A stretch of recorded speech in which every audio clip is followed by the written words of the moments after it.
दूसरा पॉइंट दिया हुआ है प्राकृतिक संख्याओं के समुच्चय n में r बराबर मजला कोष्टक ब्रैकेट x y सच डेट y बराबर x प्लस के 5 तथा x लेस देन 4।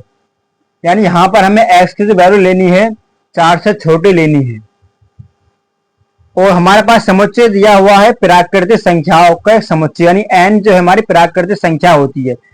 प्राकृतिक संख्या कौन सी होती है? जो हम गिनती में यूज करते हैं 1 2 3 4 5 6 7 8, जो अनंत तक चलती है, ये हमारी होती है प्राकृतिक संख्याएं।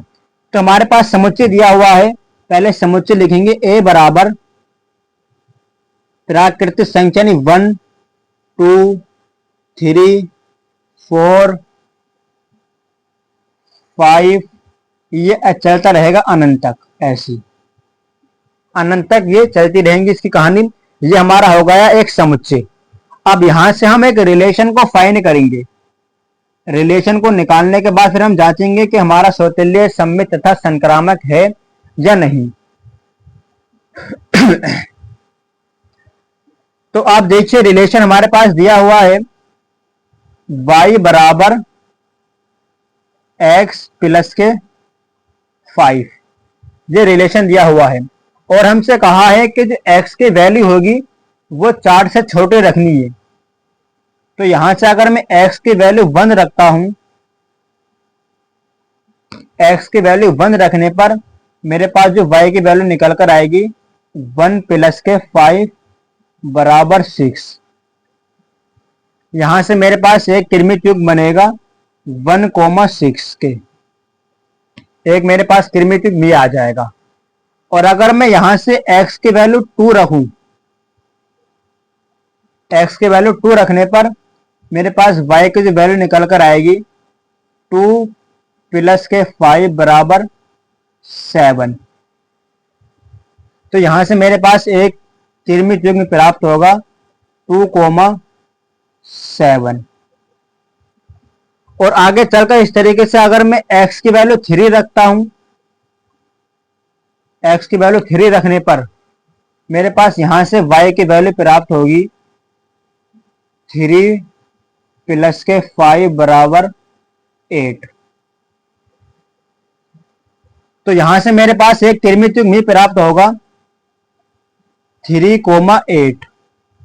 और यहां से मजला कोष्टक लगा देंगे, क्योंकि हमें से पहले बोला है कि x की वैल्यू जो लेनी है 4 से छोटी तक लेनी है, 4 से बड़ी नहीं लेनी और ना ही हमें 4 लेनी है।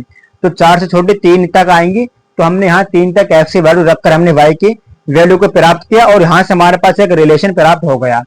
अब एक एक करके जांचेंगे कि हमारे पास सौतेल्य सममित तथा संक्रामक है या नहीं। पहला हमारा आता है सौतेल्य।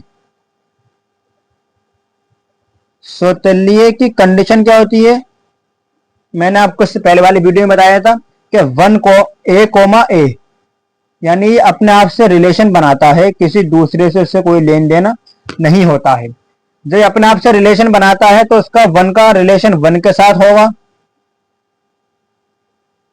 और 2 का रिलेशन 2 के साथ होना चाहिए। जब ये अपने आप से रिलेशन बनाता है ऐसे ही तो होगा। और ऐसे ही 3 का रिलेशन 3 के साथ होना चाहिए। अब आप मुझे बताएं कि कहीं आपको ये जो रिलेशन बना रहा है आपको इस रिलेशन के अंदर कहीं दिख रहा है?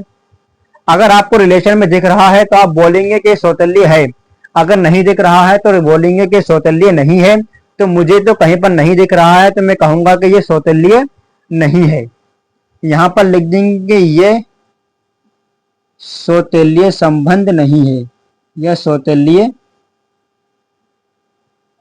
नहीं है, ये सौतेल्य नहीं है। अब दूसरी कंडीशन हमारे पास आती है सममित की।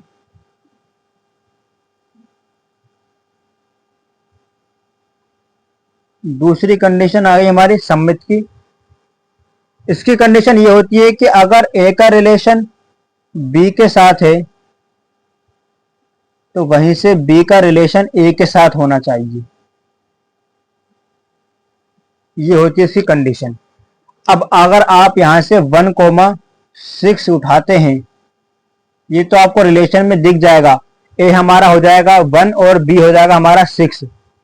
ये तो हमारे पास है, लेकिन फिर यहां से एक निष्कर्ष ये निकलेगा कि 6,1 भी एक रिलेशन को दर्शाएगा। ये भी एक रिलेशन को दर्शाएगा। अब मुझे आप बताइए कि 1,6 आपको इस रिलेशन में कहीं दिख रहा है? 1,6 तो रिलेशन में है, लेकिन 3,1 रिलेशन में कहीं आपको नहीं दिखेगा। तो लिखेंगे कि ये सममित भी नहीं है। ये सममित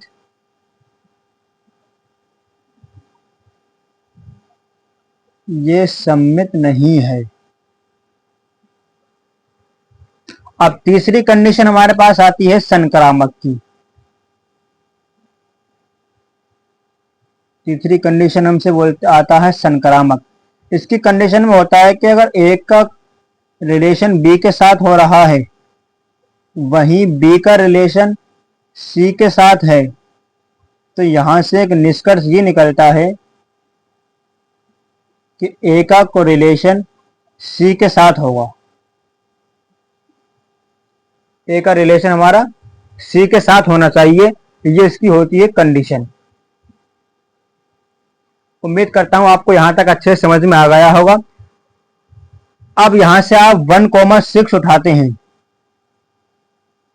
ये तो एक रिलेशन को दर्शा रहा है, यानी 1, बी वाला रिलेशन को तो ये दर्शाएगा। तो यहां से एक निष्कर्ष हमारे पास ये निकलेगा 6, बी यहां पर कुछ होना चाहिए। और ऐसे ही फिर यहां से एक निष्कर्ष ये निकलेगा कि 1, यहां भी कुछ होना चाहिए।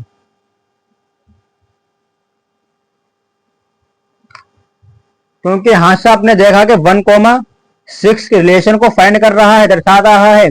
यहाँ 6, यहां पे कोई एक नंबर आएगा जो किसी रिलेशन को फाइंड करेगा। आप देख सकते हैं कि यहाँ पर कोई भी 6 से शुरू नहीं हो रहा है। जब 6 से शुरू नहीं हो रहा है तो यहाँ पर ये हमारा ए, बी, सी को वाले को नहीं दर्शाएगा। और ऐसे ही यहाँ से ए, जब 6, सी को नहीं दर्शा रहा है तो ये भी यहाँ से नहीं दर्शाएगा। तो आप बोल देंगे कि ये संक्रामक नहीं है। ये संक्रामक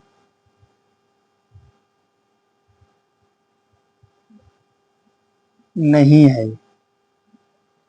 उम्मीद करता हूं आपको ये भी अच्छे से समझ में आ गया होगा।